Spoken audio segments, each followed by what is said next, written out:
Hopefully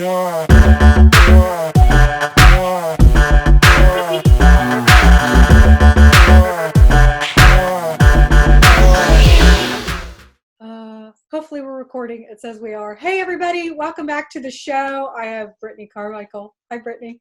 Hey, so good to be back so soon.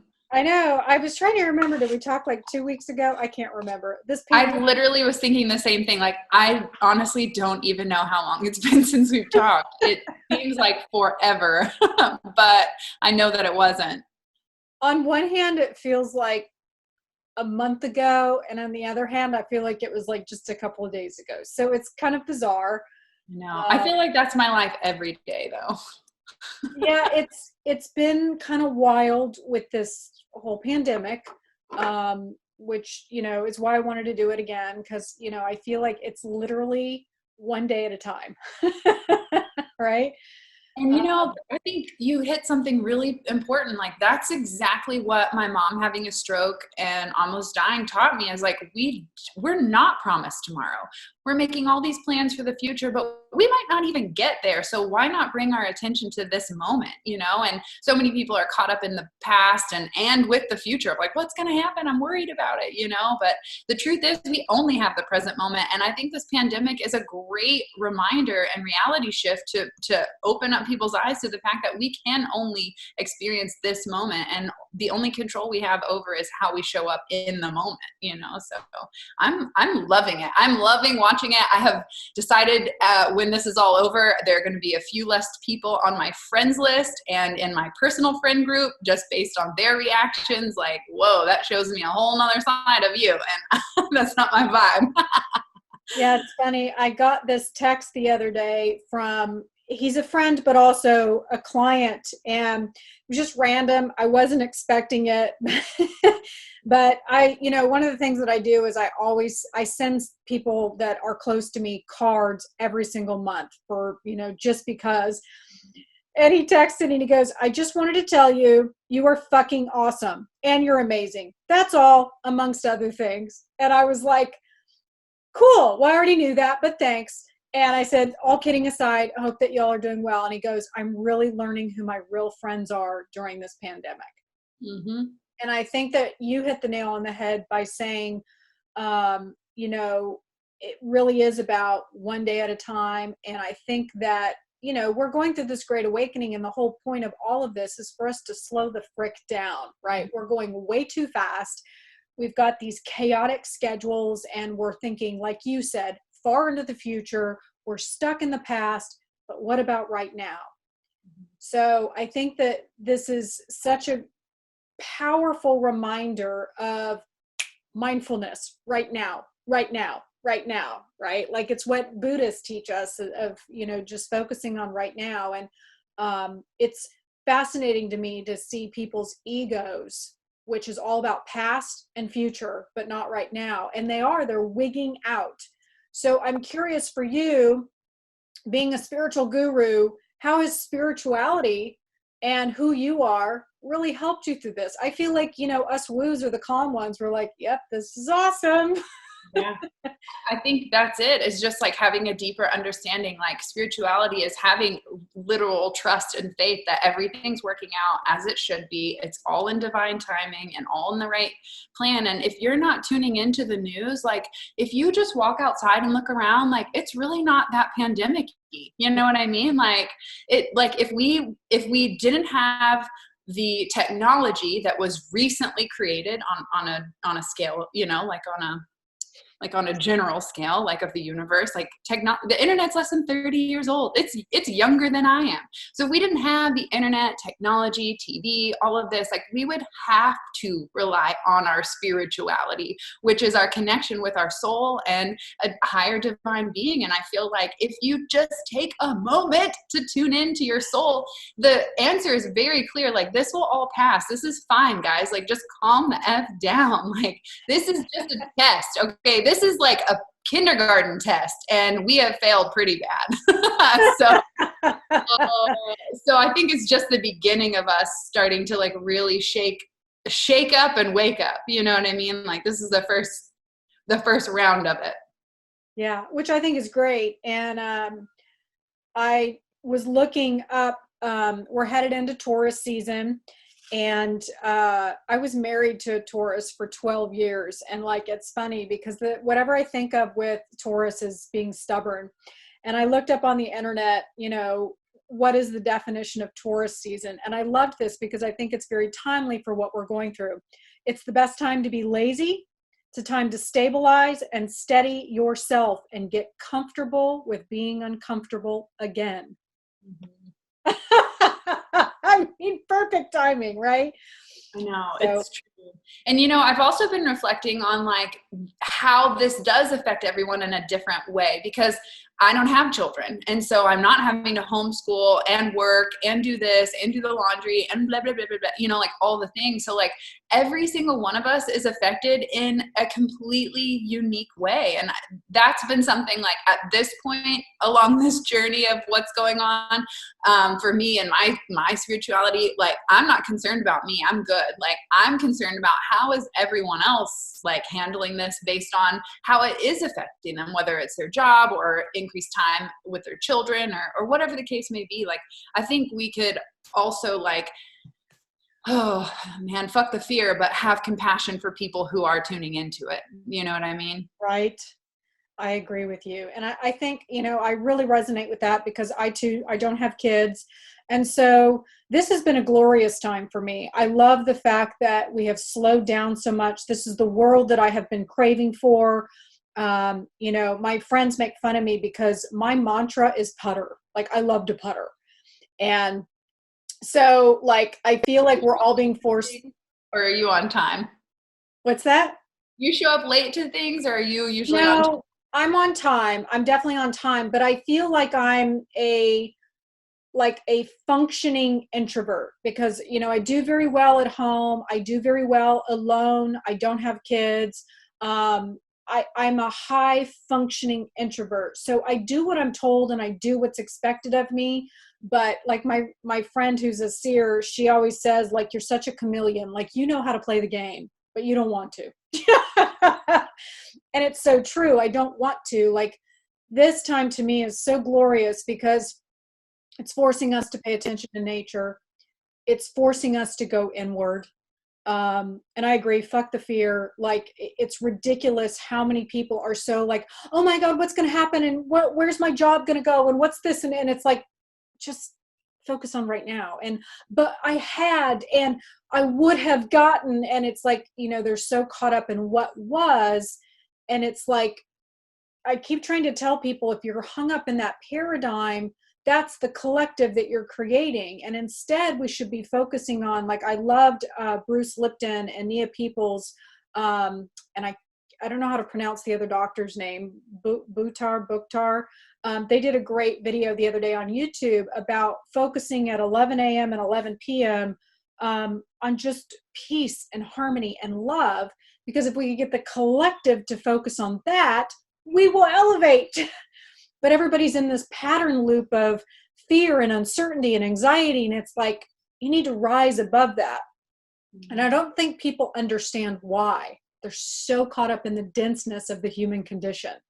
Yeah. I mean, it's easy to get stuck there, especially when we've been shoved in the box for our entire existence. So it's really a matter of realizing there's another way. When I met my husband, I was like, oh, you didn't have like super loving parents and you grew up with 5 stepmoms and like, whoa, like it shattered my reality and paradigm of like, not all children grow up in the same household with parents. And although I had a stepdad and I was adopted, like I had my own weird twist of childhood, but it was just that automatic, like, oh my God, like everyone's having a different experience here. But the thing that I've learned at this point is, although the experience is different, the connection and the emotion is all the same. It's just being expressed in a unique way so that we'll wake up and learn the lesson of love. And I don't know where I'm going with that, but it just came through. Consciousness. Yeah, it's just coming out now. So what have you learned in this pandemic? I mean, for you personally, what do you feel like are some of the ahas, and what are you really hoping to walk away with from this experience? Oh, good question. I think some of the things that I've learned from this is that I could totally do without my hair salon. Like I love it. It's a great expression for me and a way to connect and empower women. But I've realized I just really have a joy for showing up online and creating content through that medium. I have learned that people are still stuck in the fear-based news, and Chris and I have a saying that people are the problem.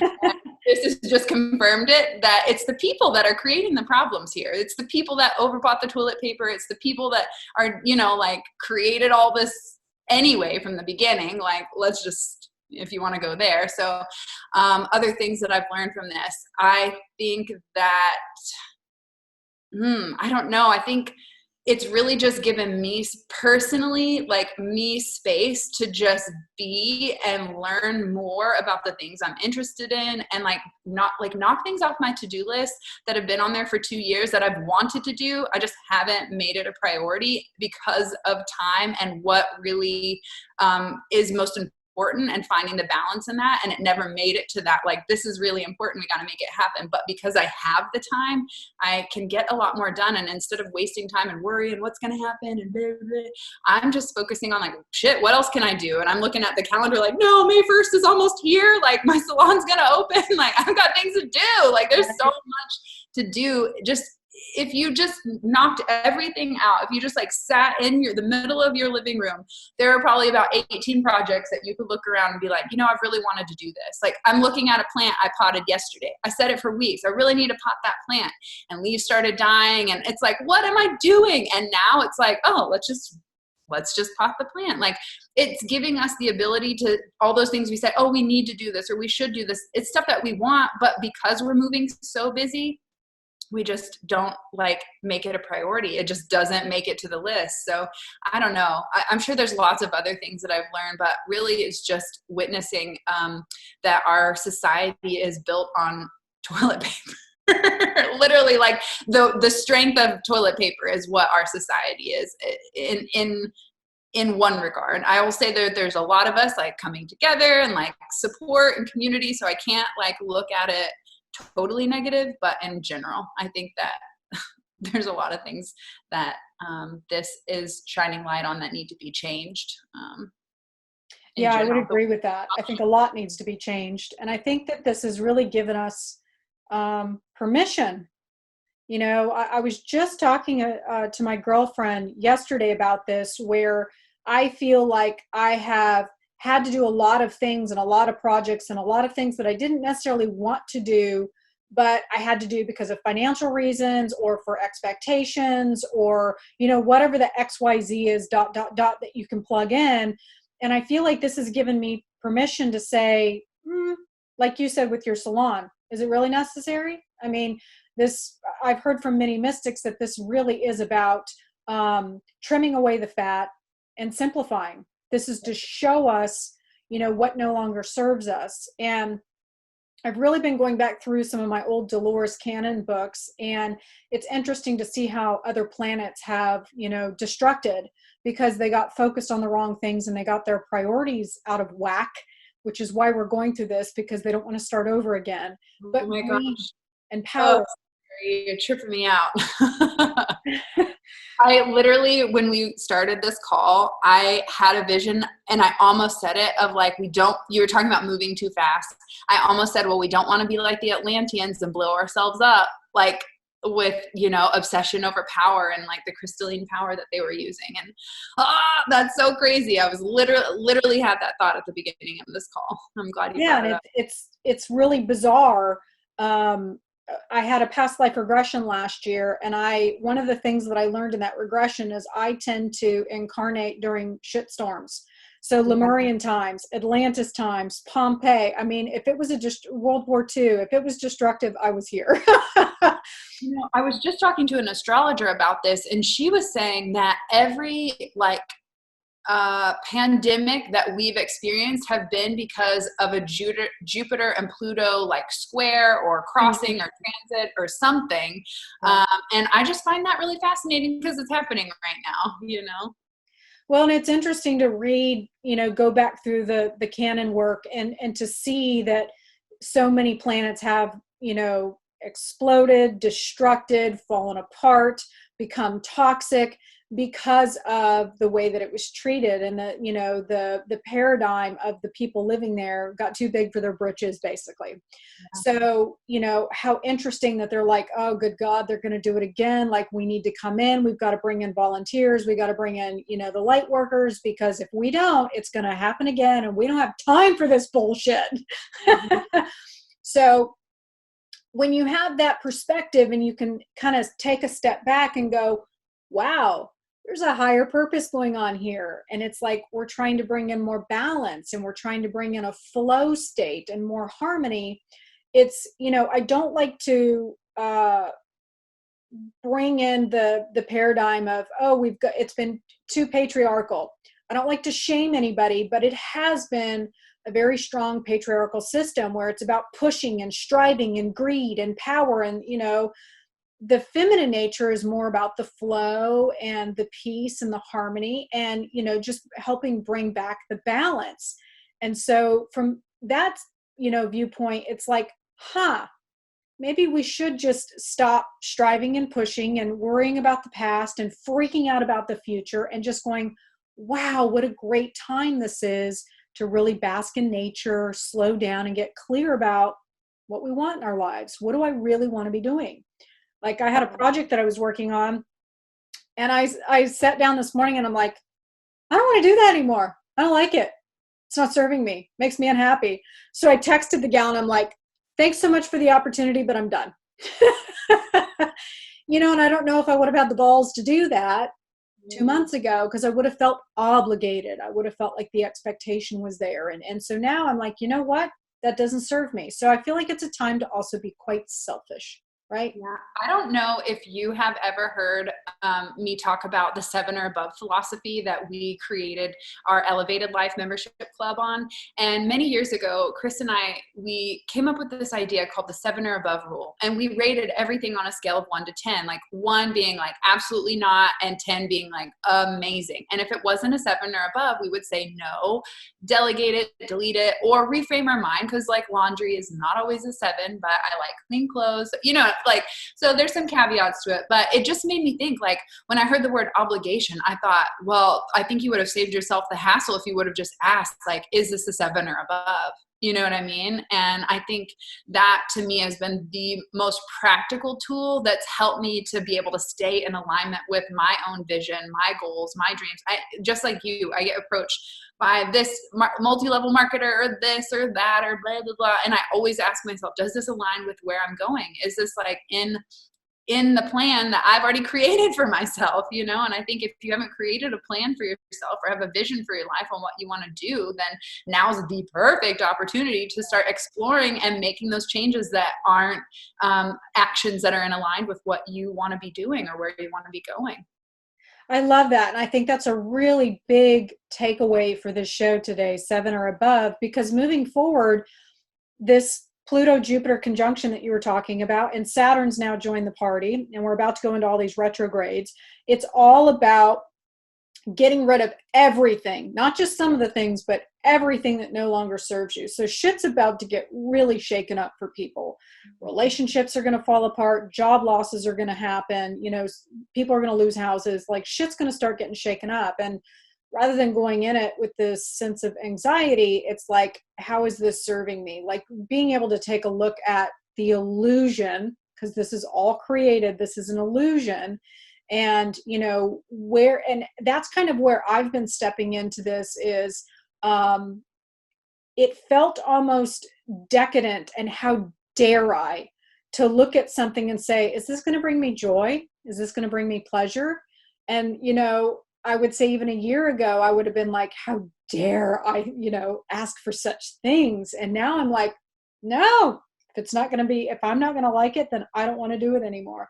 So I feel like this is really giving us permission. And I love the idea of 7 or above. I'm gonna start doing that. Yeah, it has helped us so much. It started with an Easter one year, and we were like, he goes, on a scale of 1 to 10, how bad do you want to go? I was like, oh, like a 6. And he goes, maybe we shouldn't do anything that's not a 7 or above. And lately he's proposed the 9 or above rule. I'm like, babe, we will have no friends. Like, But maybe that's okay. Right? I'm just kidding. It's true. Like, if it isn't in alignment, if it isn't bringing you joy, I can see I can take a step back and use like some perspective to see like how so many people might be like turned off or like put off. Like, who dare I to just only want to do things that bring me joy? Because look at all these people that are doing this, or our grandparents that did that, or, you know, like this story of like, we're supposed to suffer. But I think this is the turning point, and like recognizing that we don't have to commit or do anything that doesn't bring us joy, and we've never been given that option. And if we're in a world filled with unlimited possibilities, why would we waste it on an area or a way of being and living and thinking that hasn't worked? It's worked for the people in power that want to keep themselves in power, but that's what we're waking up to, is like, we innately have our own magic power, which is a card you pulled right before this call. Like, you are pure magic. Yes. Like, you have the power. You are the manifester. You're the divine. Like, you get to have a say in this, and no one's given us that opportunity to contribute our creativity, our imagination, our love, like our power. And I think it's a valuable point. I think that we've really been conditioned to believe that we have to suffer, and nothing should come easily to us, and we have to work really hard to get it. And, you know, it has to be filled with pain. And it's like, you know, I think a lot of people, when they do achieve whatever it is, the baby, the career, success, money, it's like, then all of a sudden they want to self-sabotage because then they feel guilty. So it's like this, you know, complete loop. And when you look at our sovereignty and our divinity, it's like we come from a place of love and harmony and enlightenment. And what I find interesting is when I read a lot of spiritual texts, one of the things that they talk about are souls that incarnate here on the planet. And if they've never incarnated on Earth before, how difficult it is for them to calibrate. They say how dense our world is and how horrible it is, because we're so angry, we're so negative, and we're so unkind, and we're not coming from a place of love, whereas every other place in the universe and every galaxy is made from love. And it's like, you know, people hear that here on the planet, they're like, oh, don't give me that airy fairy bullshit. And it's like, but that is our innate nature. That's where we come from. And I think that's what I'm hoping this Aquarian age is going to be about, where we're heading back into Atlantis style, hopefully. Well, let me tell you, Amanda, I did not incarnate again on this planet for it not to happen. Okay. So I am done. I am done with this planet. So let's get to work. Let's bring the light. Let's bring the love, spread the peace, and like, let's be done with that. You know, honestly, that's how I feel, especially having the awareness that I do on my mission. Like, and just the enlightenment of like, oh my God, we are here to bring love. I just was sent a video yesterday of a letter that Albert Einstein wrote his daughter. And it was saying that, I don't know that this message is ready for humanity, but I want you to hold on to it for years or decades until they're ready to hear it. And basically the message, the letter was, the strongest power in the universe is love. But I mean, can you imagine like the power and the greed, like in the World War at that time, that they would never have been able to hear that message. And at this point, I think that there's enough of us that have hit their turning point of awakening to recognize that truth. And when I heard it, my husband goes, are you sure? Do you think he really said that? I'm like, dude, he was on to some next level shit. I have no doubt that he channeled that, because it's the truth, and he knew shit, you know? So And when I was in Iceland a couple of years ago, I kept telling Chris, I think like if we can channel dead people, like we could channel anybody, right? Like I really want to talk to Albert Einstein. Like he knew something. And I kept saying that over and over while we were in Iceland. And when I'm there, it's like full power magic. It's like my homeland, my native country. And it's so much nature that there's no like technology and stuff in the way of that connection. And so it's just so powerful. Well, I was led to this crystal shop at the top level of the mall. It was the only shop there. It was so weird. And I walked in and I saw this Nature Whispers Oracle deck. And I'm like, that's mine. Like, I have to get it. And they had a sample deck. I pulled a card and it was Let Love Lead the Way. And I'm like, oh my God, I say that all the time. So I'm like, this is my deck. I'm getting it. I flew home.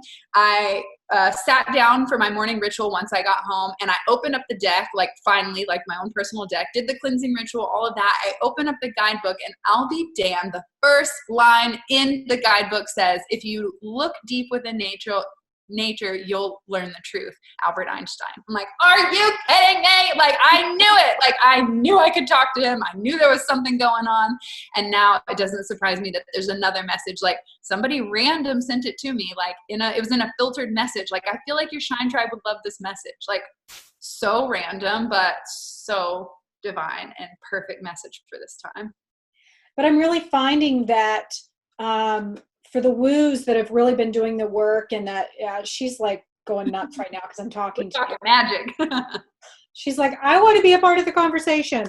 But I'm finding that a lot of that, as you know, a lot of us are already in 5D. And so what I'm really finding is fantastic about being in this 5D paradigm is the synchronicity and how easily we are connecting to things. And I'm finding that I literally speak something and it manifests.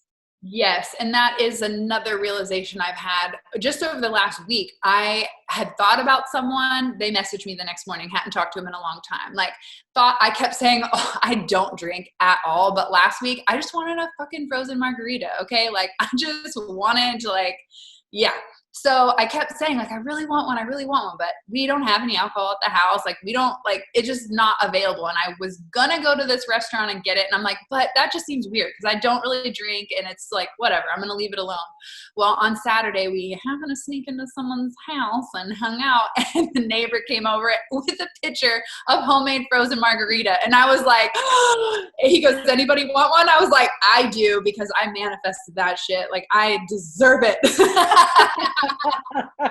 I am finding that our thoughts and the things that we just put out there with our imagination are really magnetizing very quickly. So keep your thoughts positive, people. Well, and I think it's such a great reminder of how powerful our minds are and how we are creators. And so if you're focusing on fear and anxiety, you're creating more of that. And, one of the things that I've done with this podcast is I'm constantly telling people to cultivate their chi, spend time in nature, get off of TV and social media to the best of your ability, and focus on love and peace and harmony. And I know it sounds like airy fairy shit, but when you get in that place, you get into that creation mode. And I have found that in 5D, I literally speak something and I manifest it. And that is our divine purpose, is to be able to get into a space where we can create. And it's very difficult to do that in a 3D paradigm. The 3D paradigm is so dense and there's so many bad emotions there that there's too much interference. But you get up into 5D and it's just like, man, you just start saying things and they just start appearing. I feel like I can feel the listeners already being like, well, how the fuck do you do that? You know what I mean? Like, how do I get up there? And the truth is, it is eliminating those negative feelings. Like, if you can tune in to peace and love and harmony and joy, it will raise your vibration. And that is the only recommendation, or the only requirement rather, for you to be in this like very free, loving, like manifesting space, And it's interesting. I find that the more I elevate, the less people I see in my physical reality. Like, and sometimes I personally think that they can't see me. I've like walked by people in the hallway and they've run into me. Like, I'm like, I know you could see me. Like, there's no way. And they just like slam right into me. And I'm like, what in the world? And I just think they just aren't aware. Like they can't even, I'm just shining so bright over here. Not to be ego, that isn't at all. This is a state I want everyone to feel confident and powerful and meaningful in their life.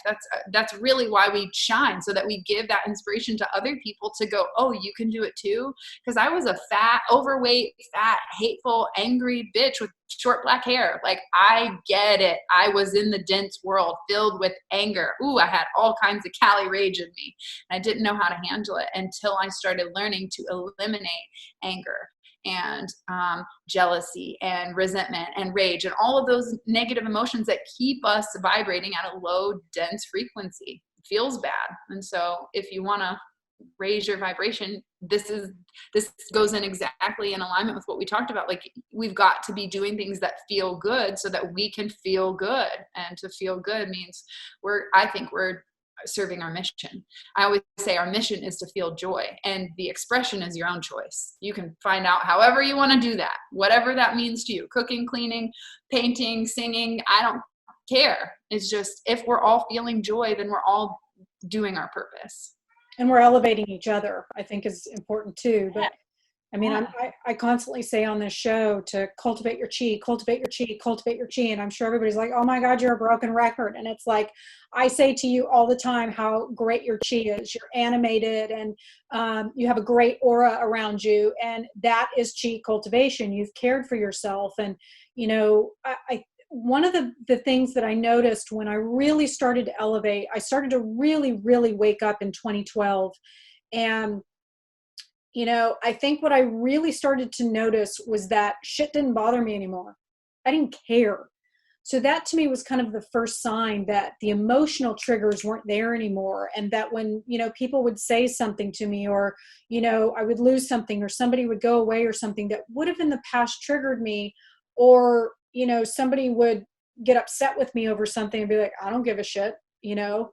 So I think that's, you know, for me, that was kind of the first sign of, wow, this is really working. And then I eliminated TV so that I wasn't, you know, going down the rabbit hole with, you know, the fake media and all the fake news and, you know, all of the drama and the negativity. And I started spending more time in spiritual texts, getting outside, eating really healthy.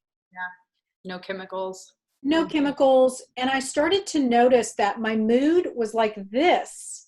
Yeah. And I wasn't doing this all the time. And so I was like, wow, I'm in like this constant state of bliss. Like, that exists. And everybody can achieve that, but it is a choice. You have to choose to want to be there. And, you know, at first it can be difficult because you're so conditioned to believe by default that you need to be hate and anger and pissed off and negative and bitchy and gossipy. And it's like, that's a choice. But when you choose to rise above that and you have all these beautiful spiritual experiences around you, like, you touch the magic. And it's like, I felt like I was getting addicted to it. I was like, what else can I do? And what else can I do? And what else can I do? So I think that if you choose to do those things, and I love the things that you listed, because I was actually going to ask you, what are some things that you do that immediately uplift you? And so you listed off some great ones: singing, cooking, dancing. I was going to say nature. Orgasming, honey. Orgasms. Oh, yeah. So something that you said made me think about, shoot, I lost my train of thought because you asked me that question. Crap. It'll come back. But things to raise your vibration. Yeah, like singing, dancing, playing, nature, colors, fucking orgasms. Like, hello, like, it's the best kind of way to raise your vibration, in my opinion. And it's a powerful manifestation tool. So yeah, it's funny because I didn't mention that in our last show, but I worked with an earth shaman for 2 years. And I remember when I first started working with them, my grandfather's a Cherokee Indian. So I was very accustomed to being very close to nature and being connected to nature spirits. But he told me one of the first things you should do is figure out what it is that you want to manifest and hold that intention during an orgasm. And I was like, what? I told Chris before every sexcapade, this one's for the Oracle deck. This one's for the Oracle deck. For months to get that thing to like manifest into reality. Yeah, I mean, it's really taking the power of your Kundalini and using it as a high power source to explode that intention into the ethers. And so, I mean, and what a great time to be doing that. You've got plenty of time right now. And actually in ancient Egyptian times, they used the Ankh as a way to redirect the Kundalini energy back into the body. So typically when you orgasm, it rises from the root, goes out the crown chakra, but they would put the Ankh on top of their head, and that loop at the top of the cross would redirect that Kundalini energy back into the system so that you could use it for more power, creativity, things like that. I mean, it's the same energy that creates a life. So it's the same energy that creates anything that manifests in the physical. I totally remembered what I was going to say. You talked about how your emotional triggers became less and less. I had one of those experiences this week. I walked into the house. We took our dog out to go to the bathroom, and my hairless cat, Noodles, we've talked about him, he's crazy.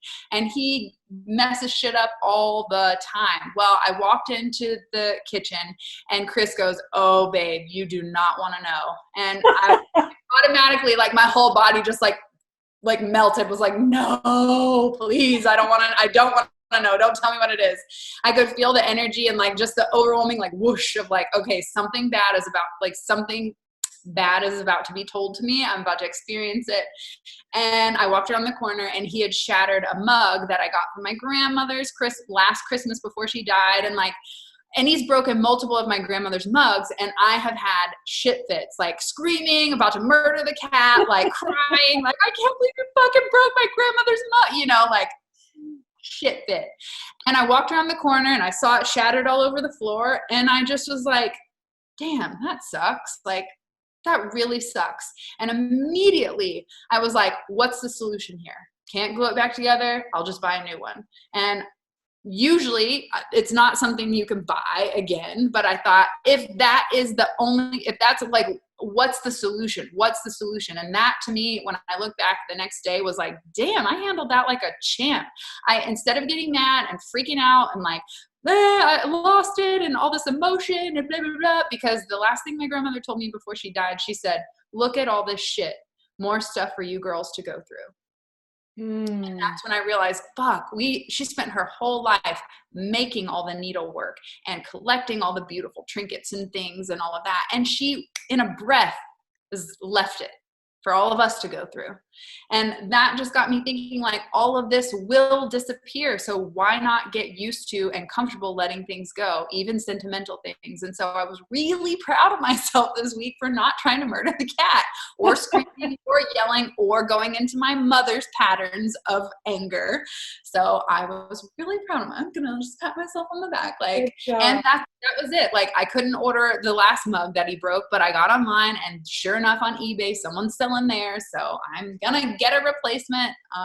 And that felt so good to be able to know that I can have like something that is meaningful and very sentimental to me be destroyed by a little shit, and like be okay with it, and just like find and still search for the solution, even when it's something that's super close to me. Well, and I think it's really important to think about, like, when something like that happens and it triggers you, that immediate sense of anger that you have, you're like a radio frequency. So when you experience that anger and enragement, it vibrates out. And so I talk about this in my course, where, when you have that deposit is left in your home. And every time you walk in that area where you had that deposit, it amplifies because you feel it again. And then all of a sudden your mood shifts and you don't know why. So your chi is kinked in that area. So by utilizing tools and practicing a more spiritual life, I mean, it's a beautiful example of, you were like, all right, not happy about this, but it's okay. So you literally stopped the radio frequency, and it was more neutral. And then you went to a place of solution, which is more high vibe. And so you didn't have the ability to kink your energy or the energy in your home. Or his neck. So one of the things that we, that cat, man, I'm telling you, I'm just kidding. well, I always got pictures of him up and I'm like, naughty little kitty. So a minute ago, we were talking about things that you can do to uplift your spirit and make you feel good. And I think one of the, that's something that people ask me all the time is like, okay, that's great, Amanda. That's great that you can do it, but I can't do it. And it's always like, oh, well, I'm up here on a freaking cloud and and the average person can't do it. And that's why I love your cards, because I feel like they are a fantastic tool to help people sit in the energy, tap in, tune in, drop in, and get into that internal space. And I recognized this yesterday. I've actually been communicating with my ex-husband, and I've noticed that he's starting to awaken. He, never wanted anything to do with all this. And ultimately it's why we ended up getting divorced, because spirituality was like weird, witchy shit, airy fairy, and like, stop talking about it. And now he's like super curious. And I don't know, I channeled some shit like stream of consciousness. I had just gotten up from a nap and I said something to him because he was asking me, he was being triggered. And I said something to him, didn't pay much attention, set the phone down and went and did something else. And he said, you've gotten extremely wise and I can see how that would work for you, but it won't work for me. And I was like, how many other people are thinking this, that it's not available to them? And I said, it has nothing to do with anything external. It's all inner work. You have to start doing the inner work. And so I think that's what's really great about Brittney's cards, is I think they are a fantastic tool to connect with your chi and get the messages of your chi and do inner work and feel like you're doing something, because a lot of people are fidgety and restless, especially right now. And so this is a great way to drive your energy into a spiritual tool. And so a minute ago, when I opened up my card deck just before we went on here, this one came flying out. And so I was like, I'm magic. I'm made of magic. Which was great, because it, immediately uplifted me. And I was like, tell me something I don't know, like I was just like so happy about it. So just give us a little bit of a synopsis. We already talked about this in the last show, but why did you decide to do these cards? I decided to do the cards because I realized women weren't taking their self-care seriously. And it was a battle to get women to commit even to a week's worth of self-care, or even a day's worth or an hour's worth. And so I wanted to make self-care available in a fun way. And for me, tarot cards and oracle cards have been a part of my spiritual journey over the last decade. And that's the one thing I won't skip every single day, because it gives me that ability to just like check myself and like connect with my soul and say like, how am I feeling? What do I need to pay attention to? And because I love it so much, and I'm starting to see more and more people are looking for like literal practical tools. I wanted to take all the lessons that I teach in Shine School, which is an online course to help women develop confidence and create better boundaries in their life and go after their wild and crazy dreams. But I found that even creating the course and putting it in a pretty package for people, that was still hard for them to like, yeah, I'm going to take time and invest in myself and take care of myself. And that makes me sad. So I'm like, all right, ladies, I'm going to try another approach. And I found that by creating the Oracle deck, it does give people that, like, it feels playful and it doesn't feel like daunting, and you don't feel like you're not good enough. Like when you talk about doing self-care or working out, like if you tune in with where you're at right now, a lot of people like say it's not possible for me. Like, well, maybe you can, but maybe it's not possible. And so I thought that creating a card deck would make it possible for everyone, where they felt like everyone has the ability to open up a box, pull a card, and then just take a moment to sit with it and see how that makes them feel. And I made it pretty enough so that people would pick it up, but powerful enough to change their life. And I think what's really important to mention is that I got my first Rider-Waite deck, which is tarot cards, in 1998. And it was a pretty negative experience. I've shared it on the show already, but it was a negative experience. And I think that one of the things that I really had a hard time with the tarot deck is that it would stir up a lot of negative emotions in me. It scared me because I would get the devil or I would get the tower and I'd be like, oh my God, my life is falling apart. So what I love about this is that it's super positive. Um, it's pretty, it's uplifting, it's fun. It's like all the things that we've been talking about in the show today of getting self-care right, cultivating your chi, upliftment, feeling good, feeling empowered. It's like everything all in a box, literally in a box. Unicorns and elves and sparkles and magic. And like, it's just, I love that it's not intimidating. And to me, I remember being 19 years old and getting the Rider-Waite and being totally intimidated because it was scary. Like, The truth is scary. oh my God. Like, I would get that damn tarot card and like, I would feel like my life was going to fall apart, and it would. But I just feel like this is a lot more approachable. So for somebody. And that is, yeah, a part of it is Oracle deck is the perfect beginner divination tool because tarot is a big system. It can be scary. I know exactly what you're talking about. The psychic told me, don't sleep with the tower and the devil together under your pillow. What? Like, what does that mean? And I don't think I want anything to do with this. Right. But I couldn't help myself and just never slept with them together. I just made sure they were by themselves because that was part of the thing. She said, sleep with each card, one card per night so that you can get acquainted with it. It's in your subconscious. And it's taken, I mean, even still, I'm learning like astrological connections and Kabbalah connections. Like it is so deep.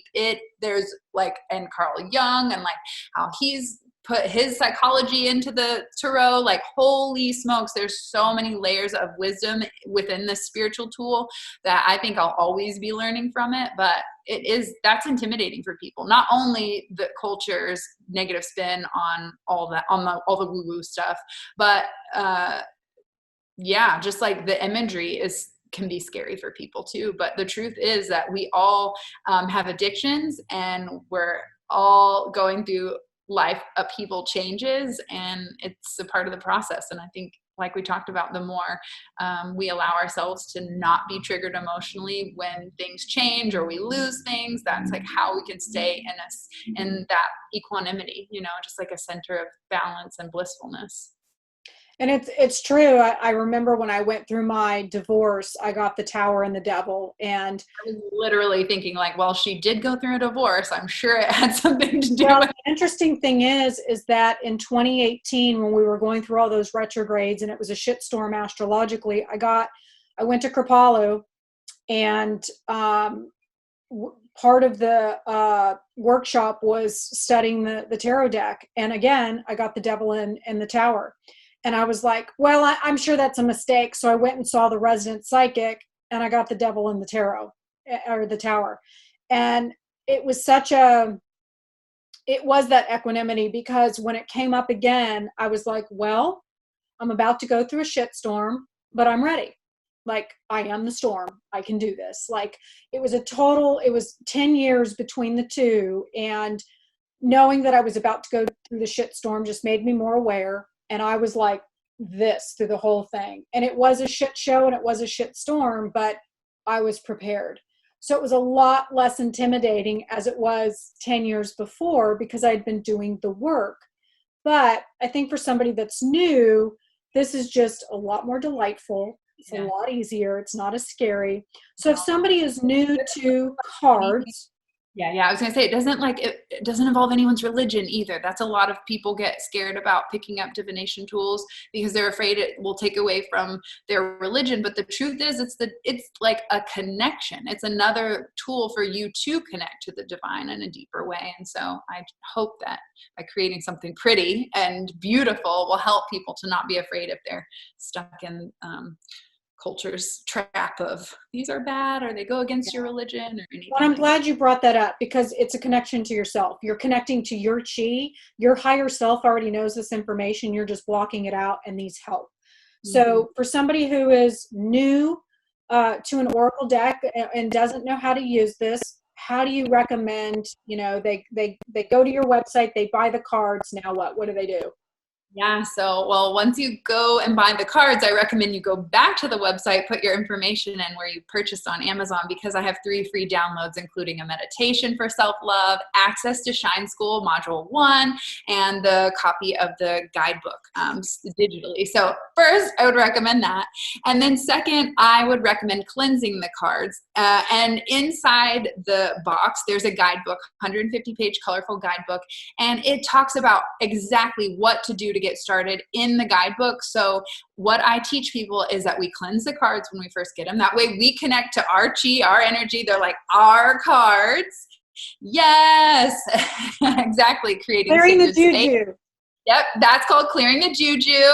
And we create a sacred space so that we can like just get into that ritual. Like you want to make your cards a part of your self-care ritual so that it's like when you get in the shower, everyone does the same ritual. They wash their hair a certain way and in a certain order, and they dry themselves. Like everything has a ritual. So it's really important to create like the space around connecting with your cards so that you feel like in the zone when you're doing it. And so for me, I like to create space, like put my crystals out, and like I have a little altar that I do all my like magic work at. And so for me, it's really about finding space to connect. Of course, you can do it anywhere and everywhere, but the whole point of this is just to start building that connection with your soul. And it's so much easier when you're in a space that makes you feel comfortable. There's no distractions. And yeah, like just like having your space, that's our root chakra, you know, like having some kind of foundation, like yeah, some kind of foundation. And so creating a sacred space, clearing the negative juju, and you can do it all kinds of ways. You can stick it under the moonlight, you can hold it in your non-dominant hand and knock on the deck, which is what I typically recommend for people. Yeah, and then you can smudge it with sage or Palo Santo if you're into those kind of rituals. And then from there, it's really just about like taking a breath and shuffling it any way you feel called to. There is no wrong way, because law of attraction will pull the card into you that you need. And then just asking yourself, what do I need to know right now? What does my soul need to focus on? Or what area can I, commit to? The answer will come through the cards. So it's really just a matter of picking up and using it, and the magic will start to happen if you follow through with the action steps and the prompts. And one of the questions that I got from our last show was, do you recommend a certain number of cards? What do you mean? Like pulling a certain number? Yeah, like everybody was confused. Like, do I pull 1? Do I pull 3? How many do I pull? I'm like, oh, you're overthinking this. But what do Oh you my gosh, recommend? exactly. You're overthinking. Like there is no wrong answer when it comes to this. For me personally, I have a daily practice of pulling 1 card, and then I journal about it. And some days, if I want to inquire deeper into a different area in my life, I will pull 3 cards. There are spreads inside the guidebook that will show 1 card pull, 3 card pulls.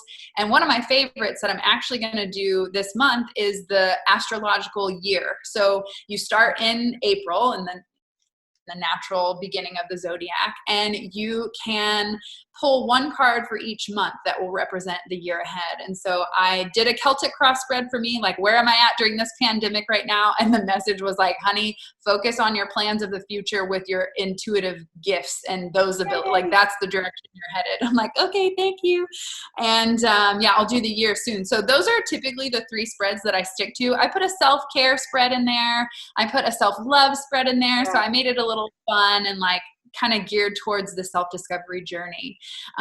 But really there is no wrong answer. I say start with just pulling 1. And if you like need more love and you need your ass kicked a little bit harder, pull another card, like you can't go wrong with it. That's the beautiful part, is like, if you pick it up, you're doing your part and there's no way to mess it up. Well, I love the idea of picking a card and journaling about it, because I think one of the lessons of this experience right now is getting out of our own way and getting out of our head and starting to really operate from a heart space, which is our divinity. And so I feel like getting a card and journaling about it kind of gets you out of this space and brings you down here and gets you in flow state so that you can really elevate your chi. And I mean, what a great way to start your day, right? Like to get in that energy, as opposed to, I hate this, I don't like this, oh my God, I have to do this, oh, I've got to make this phone call. It's like if you can start your day on the right foot, everything else is going to go into flow state. Oh my God. That's why I start every morning off with an orgasm. So I would love it if you would pull some cards or a card for us, and just do your thing. All right, I'm going to pull 3 cards because we've got a big group of people listening. And every week on Woo Woo Wednesday, I do a card pull. I've been doing it for many years. So I typically pull 3 cards to represent the week, the beginning, the middle, and the end. And so since we're here and we're starting off our week, let's do 3 cards to represent this week and what we can focus on and what we need to pay attention to. I'm excited to see what comes up, honestly, both of our magic combining together. And so people ask all the time, how do I shuffle? Well, it doesn't really matter. You can shuffle like Vegas style where you like, you know, I don't know, however, the Vegas style, you got it. Or you can pick them up and just like throw some on top. Some people like do this whole like, I don't know how they do that. Well, there you go. There's one. I don't usually do that because they're hard to hold on to. Yeah. Just kind of thumb through them and wait for something to pop up or flip over. But again, there is no wrong way to do it. Please don't overthink. That's the opposite of what we're trying to do. When we think, we're connecting to our brain. When we feel, we're connecting to our soul. So I want you to feel what feels right and trust it. Amen. Sometimes I'll pull a card that I'm like, oh, that popped out. I can feel that. That's like my card. And in the beginning, I would be like, I don't like that card. I'm going to put it back. I don't want that message. And I'd put it back and the same damn card would come out. So you really can't mess it up because the message you need is going to come out. Okay, the first card for this week. Oh, geez. Show off your sparkle and shine from the inside. I mean, I think that card came up last time. Did it? That's so funny. When I opened up the deck, the last time I pulled a card from this deck was this card and it was sitting on the top, which I shuffled, guys. So I know that this is perfectly divine as a reminder that, listen, my nickname used to be Brittney, okay? And if you're not watching the video, like, please go find a before picture. You know what I mean? Like, I came from a trailer. I was overweight. I was angry. And when I hear people say, but that's not possible for me, honey, it's only possible if you believe it is. And you cutting yourself off from that ability of believing that it's possible makes you right. And we want you to be right in the fact that you can believe in yourself and that you can change. And so when people see me today and they don't have any reference of like where I came from, they just see that I shine and I sparkle now. But the truth is I was a dark black ball of anger and I was scary to be around.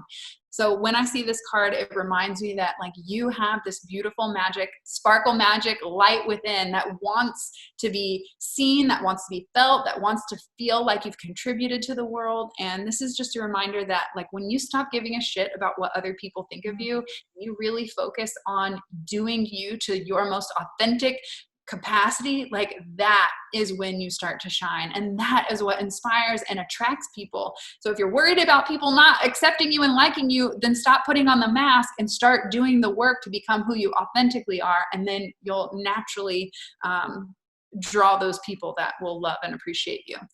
Most importantly, it will teach you to love and appreciate you. And I want to say a side note here.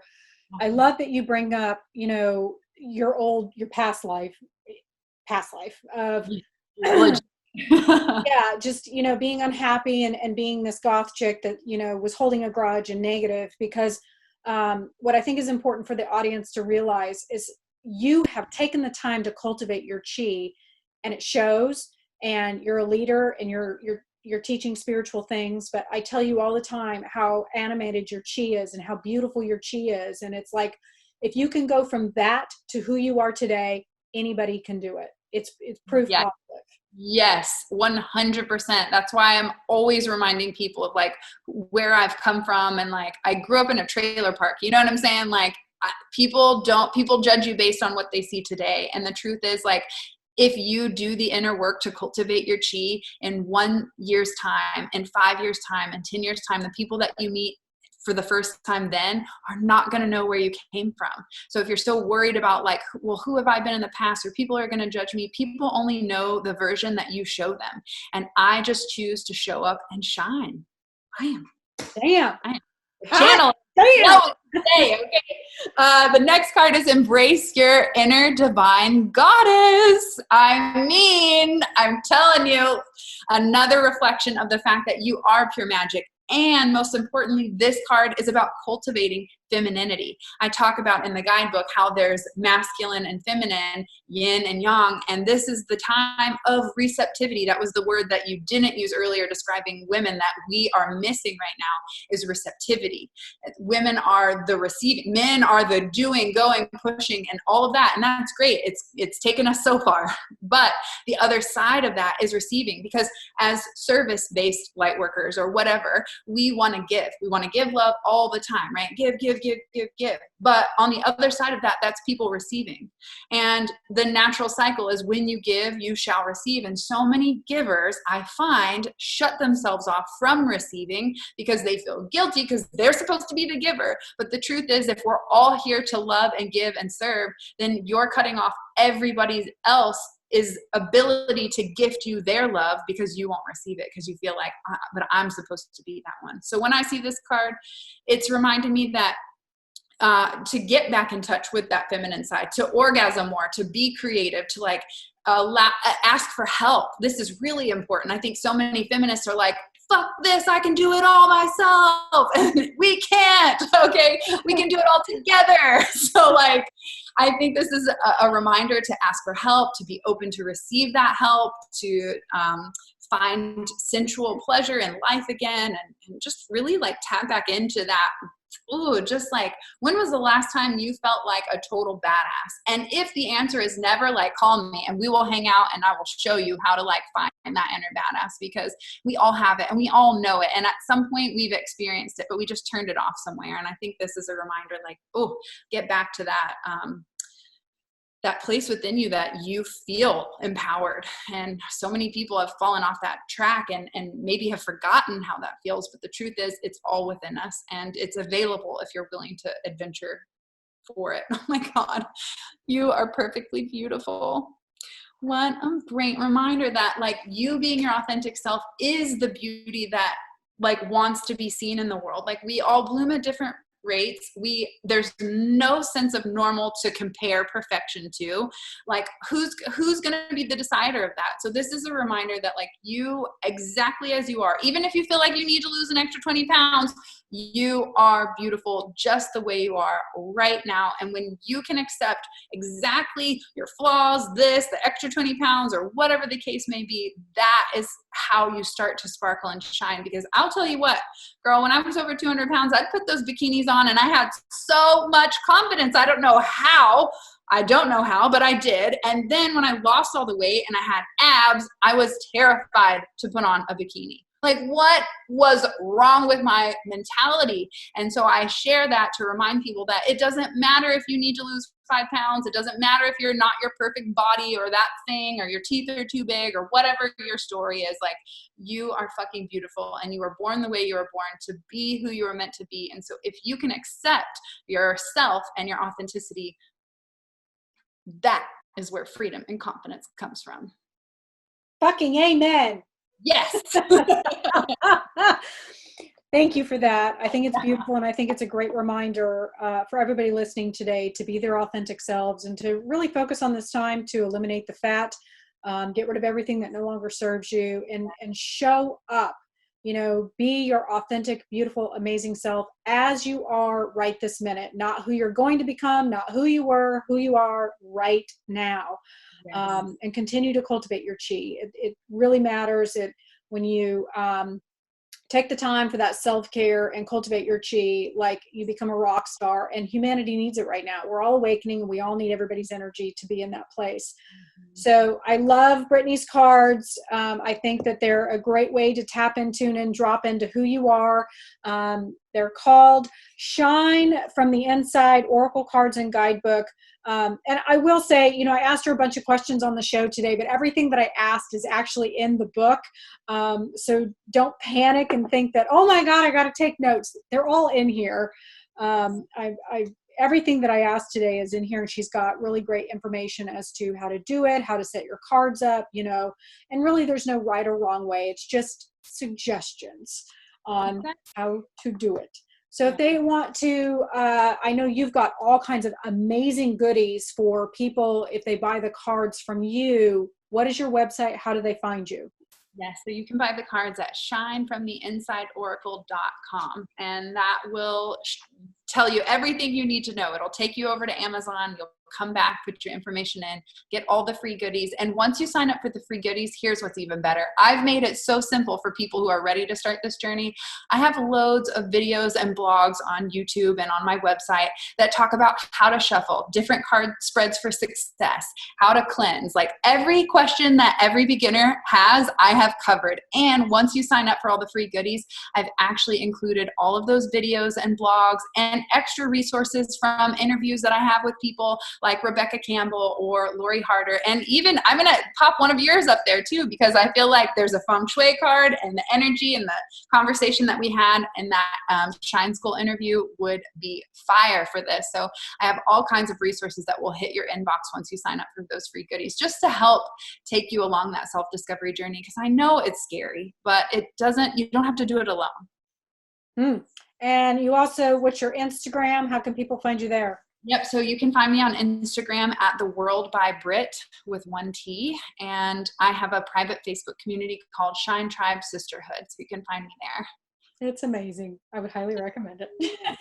Thank you. And what's cool about it is I hear people on Facebook talk about how in certain groups there's drama and this and cattiness. And I'm like, really? I've had the Shine Tribe for over 4 years, and I have never one time had to delete or ban or anybody because of like negative, like unsupportiveness. I think I set a precedence from the beginning: good vibes, high vibes, supportive, like girl power only.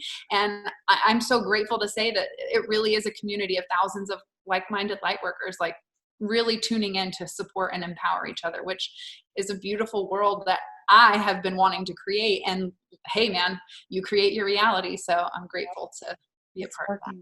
Well, thank you for saying yes to this and getting on here. However long ago it was that.